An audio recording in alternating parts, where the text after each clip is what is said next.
ओम शांति। सभी तीव्र पुरुषार्थी आत्माओं को बहुत बहुत बाबा की याद प्यार के साथ अव्यक्त बाप दादा के कल महावाक्य सुने और बाबा ने कहा ये वर्ष परिवर्तन करने का गोल्डन चांस है। तो इसलिए ये पुरुषार्थ का स्पेशल वर्ष मिला है हम सभी को। बाबा ने कहा आप सबका समर्थ संकल्प है, एक तो स्वयं को भी परिवर्तन करना है, एक इस बेहद सृष्टि का परिवर्तन करना है। और परिवर्तन के लिए बाबा ने कल बहुत सुंदर संकल्प दिया था, एक मंत्र पक्का कर लें, मैं फरिश्ता सो देवता, मैं फरिश्ता सो देवता। तो हर कार्य करते हुए, हर कर्म से पहले, खाना खा रहे हैं तो याद रखें बार बार मैं फरिश्ता सो देवता, ताकि हर कर्म में, व्यवहार में, संबंध संपर्क में जो छोटी छोटी गलतियां होती रहती थी, जो साधारणता आ जाती, तो वो साधारणता समाप्त हो जाए। अगर लगातार ये स्मृति बनी रहे, सतत ये स्मृति मैं फरिश्ता सो देवता, तो लेवतापन के संस्कार खत्म, मुझे देवता बनना है। तो दातापन में ये चाहिए, ये होना चाहिए, ये चाहिए वाले संकल्प खत्म हो जाएंगे, क्योंकि मैं देवता हूँ, दाता हूँ। तो आज देवता बनने वाली आत्माओं को अगर फिर भी छोटी छोटी गलतियाँ होती हैं, तो बाबा ने आज कहा बार बार बाबा के पास बैठो। जैसे गुस्सा आ गया तो क्रोध करने के बाद बच्चे बैठते, बाबा को लिखते कि बाबा आज मुझसे ये गलती हुई, ये विकर्म हुआ मुझसे। तो जब रियलाइजेशन होने लगेगी तो ट्रांसफॉर्मेशन आसान हो जाएगी। हम रियलाइजेशन ना करके जस्टिफिकेशन कर रहे हैं, अपनी गलतियों को इधर उधर थोप दें या दोषारोपण कर दें, तो इससे हम स्वयं को परिवर्तन नहीं कर पाएंगे। इसलिए बेहद आवश्यक है रियलाइजेशन से ट्रांसफॉर्मेशन। तो रियलाइजेशन पर आज बाबा ने बहुत सुंदर मुरली चलाई है कि जब मैंने तुम्हें तीसरा नेत्र दे दिया ज्ञान का, तो तुम्हारी आंख कहीं नहीं डूबनी चाहिए। और बाबा ने आज विशेष ये बताई वैराग्य की निशानियाँ क्या होती है। जब सचमुच सच्चा सच्चा वैराग आ जाएगा तो सब कुछ बाप को अर्पण कर देंगे। ये तन भी, ये तन पुराना है, ये भी छोड़ना है, तो इसलिए कुछ भी मेरा नहीं। जब ये वैराग्य अंदर से ज्ञान युक्त वैराग्य पनपता है, तो ऑटोमेटिकली अंदर का पुरुषार्थ तीव्र होता है। वैराग्य बाबा दो प्रकार का बताते हैं। तो अब एक शमशानी वैराग जो अब तक होता था, परिस्थिति जन्य वैराग्य, जब जब विपत्ति आई, मुसीबत आई, परिस्थिति पड़ी, तो एक वैराग सा पनप उठता है कि बस कोई काम के नहीं है, सचमुच एक भगवान ही काम आता है। वो शमशानी वैराग है। परंतु उसके पश्चात अगर ज्ञान को सही रूप से यूज़ किया, उसे उपयोग किया, भगवान के महावाक्यों को समझा, सीखा, तो उसे कहते हैं ज्ञान युक्त वैराग्य। तो उसमें एक हर्षित रहकर, अंदर से उदास होकर, परेशान होकर वैरागी नहीं बने हैं, अंदर से बहुत गदगद हैं, हर्षित हैं, और फिर भी वैरागी हैं। कुछ मुझे नहीं चाहिए। जब मुझे कुछ नहीं चाहिए तो एक सच्चा वैराग पनपता है। तो आज के महावाक्यों को ध्यान से सुनेंगे। मीठे बच्चे, तुम्हें अब ज्ञान का तीसरा नेत्र मिला है, इसलिए अब तुम्हारी आंख किसी में भी डूबनी नहीं चाहिए। प्रश्न, जिन्हें पुरानी दुनिया से बेहद का वैराग्य होगा, उनकी निशानी क्या होगी? उत्तर, वो अपना सब कुछ बाप को अर्पण कर देंगे, हमारा कुछ भी नहीं। बाबा, हमारी ये देह भी नहीं, ये तो पुरानी देह है, इसको भी छोड़ना है। उसका मोह सबसे टूटता जाएगा, नष्टो मोहा होंगे। उनकी बुद्धि में रहता है कि यहाँ का कुछ भी काम नहीं आना, क्योंकि ये सब हद का है। ओम शांति। बाप बच्चों को ब्रह्मांड और सृष्टि चक्र के आदि मध्य अंत का ज्ञान सुना रहे हैं, जो और कोई भी सुना नहीं सकते। एक गीता ही है जिसमें राजयोग का वर्णन है। भगवान आकर नर से नारायण बनाते हैं, ये सिवाय गीता के और कोई शास्त्र में नहीं है। ये भी बाप ने सब बतलाया। कहते हैं मैंने तुम्हें राजयोग सिखाया था, ये समझाया था कि ये ज्ञान कोई परंपरा नहीं चलता। बाबा आकर एक धर्म की स्थापना करते, बाकी और सब धर्म विनाश हो जाते। कोई भी शास्त्र आदि परंपरा नहीं चलते। और जो धर्म स्थापन करने आते, उस समय कोई विनाश नहीं होता। जब एक एक करके आत्माएं अवतरित होती गई, कभी इब्राहिम आए, कभी बुद्ध आए, कभी गुरु नानक देव जी आए, तो बाबा ने कहा और जो धर्म स्थापन करने आते हैं उस समय कोई विनाश नहीं होता, जो सब खलास हो जाए। भक्ति मार्ग के शास्त्र पढ़ते ही आते हैं। इनका ब्राह्मण धर्म का भल शास्त्र है गीता, परंतु वो भी भक्ति मार्ग में ही बनाते हैं, क्योंकि सतयुग में तो कोई शास्त्र रहता ही नहीं और धर्मों के समय विनाश तो होता ही नहीं। पुरानी दुनिया खत्म होती नहीं, जो फिर नई हो वही चलती आती है। अभी तुम बच्चे समझते हो ये पुरानी दुनिया खत्म होनी है। हमको बाबा पढ़ा रहे हैं। गायन भी एक गीता का ही है, गायन भी एक गीता का है। गीता जयंती भी मनाते, वेद जयंती तो नहीं है। भगवान एक है तो एक की ही जयंती मनानी चाहिए। बाकी है रचना, उससे कुछ मिल नहीं सकता। वर्षा बाप से ही मिलता है, कोई चाचा काका आदि से कोई वर्षा नहीं मिलता। अभी ये है तुम्हारा बेहद का बाप, बेहद का ज्ञान देने वाला। ये कोई शास्त्र नहीं सुनाते, कहते ये सब भक्ति मार्ग के हैं। इन सब का सार तुमको समझाता हूँ। शास्त्र कोई पढ़ाई नहीं है, पढ़ाई से तो पद प्राप्त होता है। ये पढ़ाई बाबा पढ़ा रहे हैं बच्चों को। भगवानुवाच बच्चों प्रति हर 5000 वर्ष बाद भी ऐसा ही होगा। बच्चे जानते हैं हम बाबा से रचता और रचना के आदि मध्य अंत को जान गए। ये कोई और तो समझा न सके सिवाय बाबा के। इस मुख कमल से सुनाते हैं। ये भगवान का लोन लिया हुआ मुख है ना, जिसको गौमुख भी कहते हैं। बड़ी माता है। ब्रह्मा बाबा के बारे में बता रहे हैं कि जिस मुख को लोन लिया भगवान ने, गौमुख, और दूसरा नाम दिया बड़ी माता। इनके मुख से ज्ञान के वर्षंस निकलते हैं, ना कि जल। वहाँ जगह जगह गौमुख बने हैं। कहीं कहीं पहाड़ों पर कोई छोटा सा अलग शेप का बना होगा, ये गौमुख है, और वहाँ से जल निकलते दिखाया है। पर बाबा ने कहा इनके मुख से क्या निकलते हैं? ज्ञान के वर्षंस। भक्ति मार्ग में फिर गौमुख से जल दिखा दिया। अभी तुम बच्चे समझते हो भक्ति मार्ग में क्या क्या करते। कितना दूर गौमुख आदि पर जाते पानी पीने। अभी तुम मनुष्य से देवता बन रहे हो। ये तो बहुत पक्का कर लेना है पाठ। मनुष्य से देवता, फरिश्ता सो देवता। ये तो जानते हो ना, बाबा कल्प कल्प आकर मनुष्य से देवता बनाने के लिए पढ़ाते हैं। देखते हो कैसे पढ़ा रहे हैं। तुम सबको ये बतलाते हो भगवान पढ़ा रहे हैं। कहते हैं माम एकम याद करो तो तुम्हारे विक्रम विनाश हो जाए। तुम जानते हो सतयुग में थोड़े मनुष्य होते हैं, कलयुग में कितने ढेर मनुष्य हैं।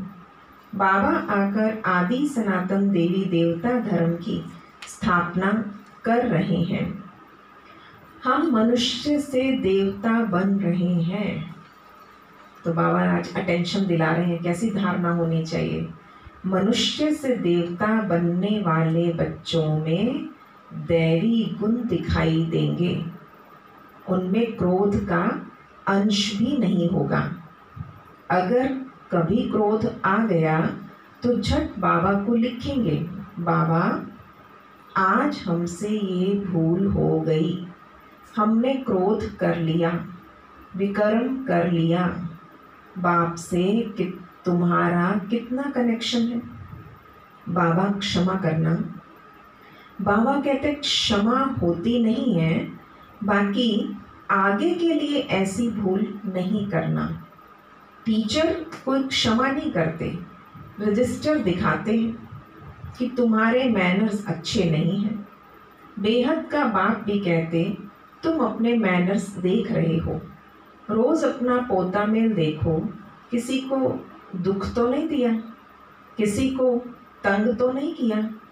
दैवी गुण धारण करने में टाइम तो लगता है ना, क्योंकि अचानक जो चीज़ हमने कभी सोची मन चित्त में नहीं थी, बस देवताओं के सामने जाके मस्तक टेक देते थे, हाथ जोड़ देते थे, पर ये नहीं समझा था ऐसा हमने भी बनना है, ये हम ही थे। अब बाबा ने कहा वो दैवी गुण धारण करने में टाइम तो लगता है। देह अभिमान बड़ा ही मुश्किल से टूटता है। जब अपने को देही समझें तब बाप से भी लव हो जाए, नहीं तो देह के कर्म बंधन में ही बुद्धि लटकी रहती है। बाबा कहते तुमको शरीर निर्वाह अर्थ कर्म भी करना है, उनसे टाइम निकाल सकते हो। भक्ति के लिए भी टाइम निकालते हैं ना। मीरा श्री कृष्ण की ही याद में रहती थी ना, पुनर्जन्म तो यहाँ ही लेती गई। तो अभी तुम बच्चों को इस पुरानी दुनिया से वैराग्य आता है, जानते हैं इस पुरानी दुनिया में फिर पुनर्जन्म लेना ही नहीं, दुनिया ही खत्म हो जाती है।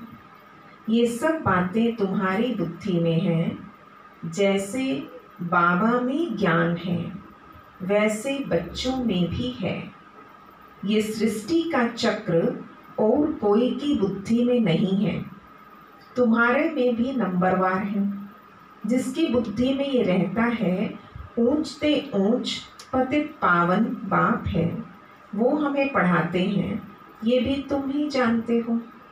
तुम्हारी बुद्धि में सारा 84 का चक्र है। स्मृति रहती है अभी इस नरक में ये अंतिम जन्म है, इसे कहते हैं रौरव नरक। बहुत गंध है, इसलिए सन्यासी लोग घर बार छोड़ जाते हैं। वो हो जाती है शारीरिक बात। तुम सन्यास करते हो बुद्धि से, क्योंकि तुम जानते हो हमको अभी वापस जाना है। सबको भूलना पड़ता है। ये पुरानी छीछी दुनिया खत्म हुई पड़ी है। मकान पुराना होता, नया बनकर तैयार हो जाता तो दिल में आता है ना ये मकान टूट ही जाएगा। अभी तुम बच्चे पढ़ रहे हो ना, जानते हो ना नई दुनिया की स्थापना हो रही है, तो अभी थोड़ी देरी है। बहुत बच्चे आकर पढ़ेंगे, नया मकान अभी बन रहा है और पुराना टूटता जा रहा है। बाकी थोड़े दिन हैं। तुम्हारी बुद्धि में ये बेहद की बातें हैं। अब हमारी इस पुरानी दुनिया से दिल नहीं लगती। ये कुछ भी आखिर काम में नहीं आना। हम यहाँ से जाना चाहते हैं। तो बाबा भी कहते पुरानी दुनिया से दिल नहीं लगानी। मुझ बाप को और घर को याद करो तो विकर्म विनाश हो, नहीं तो बहुत सजाएं खाएंगे।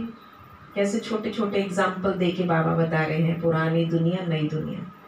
दिल पुराने मकान से अपने आप हटते जाते जब नया मकान तैयार होता जाता है।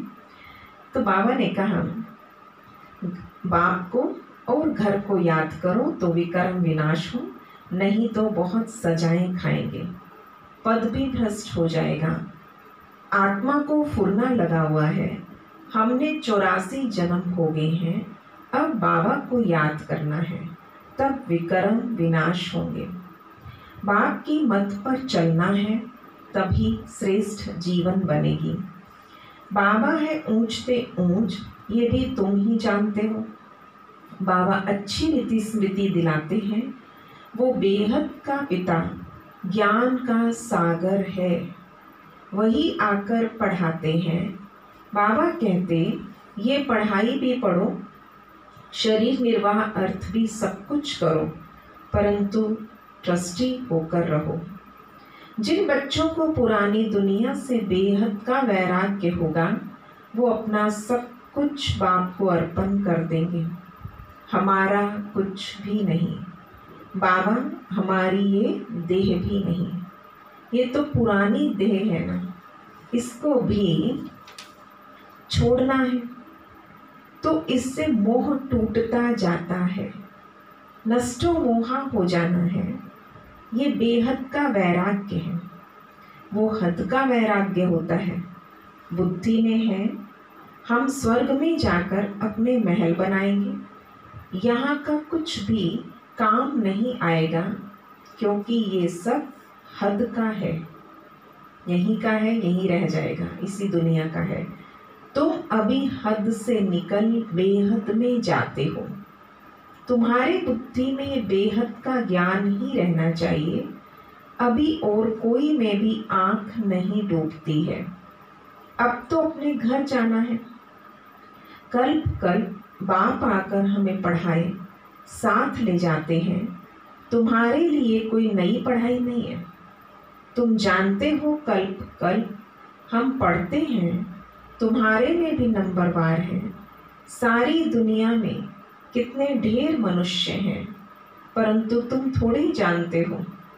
आहिस्ते आहिस्ते ये ब्राह्मणों का झाड़ वृद्धि को पाता रहता है। ड्रामा प्लान अनुसार स्थापना होनी ही है। बच्चे जानते हैं हमारी रूहानी गवर्नमेंट है। हम दिव्य दृष्टि से नई दुनिया को देखते हैं, वहाँ ही जाना है। भगवान भी एक है, वही पढ़ाने वाला। राजयोग बाप ने ही सिखलाया था ना। उस समय लड़ाई भी बरोबर लगी थी। अनेक धर्मों का विनाश, एक धर्म की स्थापना हुई थी। तुम भी वही हो। कल्प कल्प तुम ही पढ़ने आए हो, वर्षा लेते आए हो। पुरुषार्थ हर एक को अपना करना है।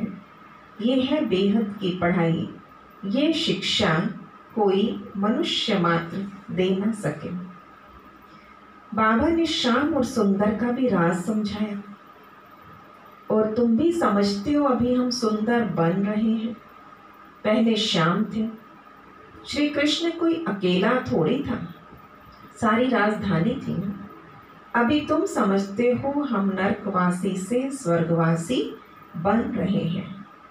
अभी तुमको इस नरक से नफरत आती, तुम अभी पुरुषोत्तम संगम युग पर आ गए हो।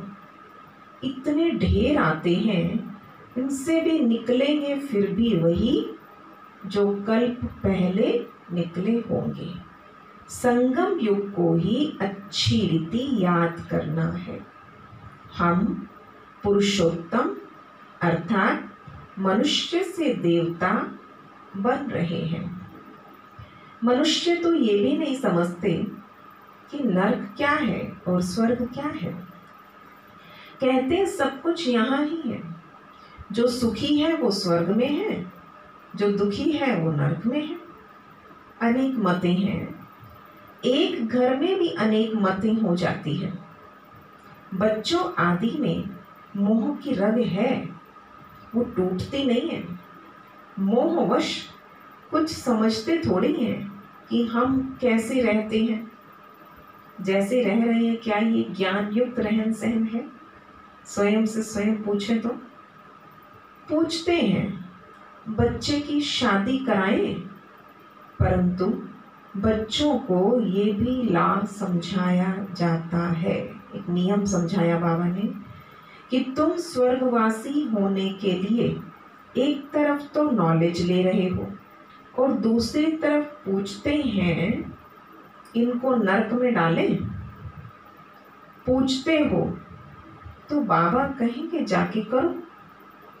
पूछ रहे हो इसका मतलब तुम्हारी दिल है। बाबा से पूछते हैं तो बाबा समझाते हैं इनका मोह है। अब ना करेंगे तो अवज्ञा कर देंगे कि इधर बाबा ने मना किया था फिर भी कर दिया, कि बाबा को पता ही इन्होंने करना तो है ही है। तो फिर बाबा कहते थे अच्छा बच्चे जैसा है करो। बच्ची की तो करवानी ही है। बाबा ये भी है, ब्राह्मणों को नियम समझाते हैं कि बच्ची अगर ज्ञान में नहीं चलती है तो उसकी शादी करवानी ही है, नहीं तो संग दोष में खराब हो जाती है। बच्चों को नहीं करा सकते, परंतु हिम्मत चाहिए, बहुत बड़ा स्टेप है ये। बाबा ने इनसे एक्ट कराया ना। ब्रह्मा बाबा से पूछा उनके लौकिक बेटे ने कि अब तो मुझे बिजनेस करना ही करना है, घर से ज्ञान से जा रहे थे। तो बाबा ने कहा ठीक है जाओ, और उन्होंने शादी करानी थी कराओ, कि भाई यज्ञ का पैसा मैं इस कार्य के लिए नहीं देने वाला, क्योंकि ये जो जितना है सारा यज्ञ का है। तो बाबा ने कहा इनको देखकर फिर और करने लग पड़े। ब्रह्मा बाबा एग्जाम्पल बने, लाइव एग्जाम्पल। इनको देखकर फिर और करने लग पड़े। घर में भी बहुत झगड़े लग पड़ते हैं, ये है ही झगड़ों की दुनिया, कांटों की दुनिया। तो कांटों का जंगल है ना, एक दो को काटते रहते हैं। स्वर्ग को कहा जाता है गार्डन, ये है जंगल। बाबा आकर कांटों से फूल बनाते, कोई विरले निकलते हैं।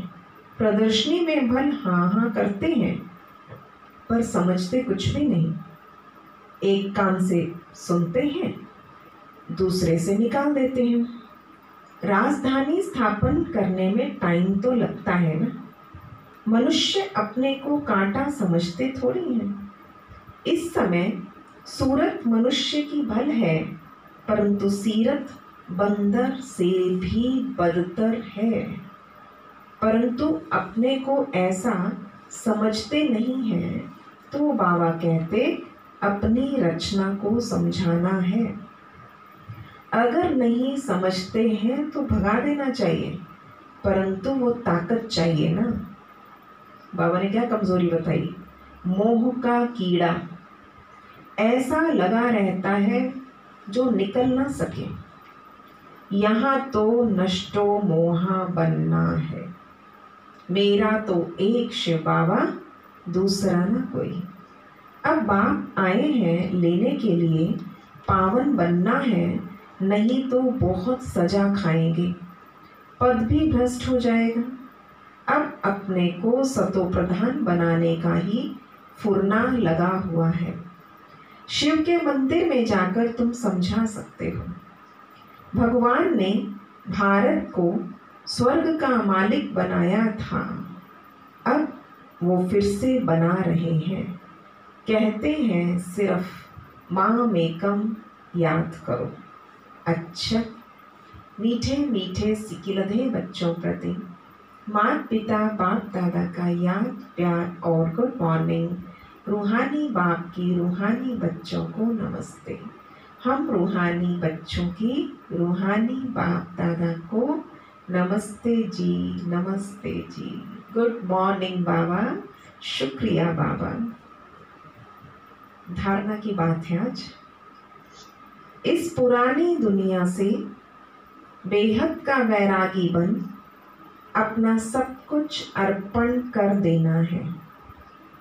हमारा कुछ भी नहीं, ये देह भी हमारी नहीं। इनसे मोह तोड़ नष्टो मोहा बनना है। दूसरा, कभी भी ऐसी कोई भूल नहीं करनी जो रजिस्टर पर दाग लग जाए। सर्वदैवी गुण धारण करने हैं, अंदर क्रोध का जरा भी अंश ना हो। आज का वरदान, डबल लाइट बन सर्व समस्याओं को हाई जंप दे पार करने वाले तीव्र पुरुषार्थी भव। बाबा का ऐसा वरदानों भरा हाथ सिर पर महसूस करते हुए महसूस करें डबल लाइट बन सर्व समस्याओं को हाई जंप दे पार करने वाले तीव्र पुरुषार्थी भव। सदा स्वयं को अमूल्य रतन समझ बाप दादा के दिल की डिब्बी में रहो, अर्थात सदा बाबा की याद में समाये रहो, तो किसी भी बात में मुश्किल का अनुभव नहीं करेंगे, सब बोझ समाप्त हो जाएंगे। इसी सहज योग से डबल लाइट बन पुरुषार्थ में हाई जंप देकर तीव्र पुरुषार्थी बन जाएंगे। जब भी कोई मुश्किल का अनुभव हो तो बाप के सामने बैठ जाओ। बाबा क्या कहेंगे, तुम चिंता क्यों करते हो, मैं बैठा हूँ। जब भी कोई मुश्किल का अनुभव हो तो बाबा के सामने बैठ जाओ और बाप दादा के वरदानों का हाथ स्वयं पर अनुभव करो। इससे सेकंड में सर्व समस्याओं का हल मिल जाएगा। बाबा की महावाक्य आए थे, जब भी मुश्किल आवे दिल से कहना, मेरे बाबा मेरे साथी आ जाओ मदद करो। तो बाप भी बंधा हुआ है, बाबा बाउंड है ऐसे बच्चों के लिए। स्लोगन है, सहयोग की शक्ति असंभव बात को भी संभव बना देती है, यही सेफ्टी का किला है। सहयोग की शक्ति असंभव बात को भी संभव बना देती है, यही सेफ्टी का किला है। ओम शांति।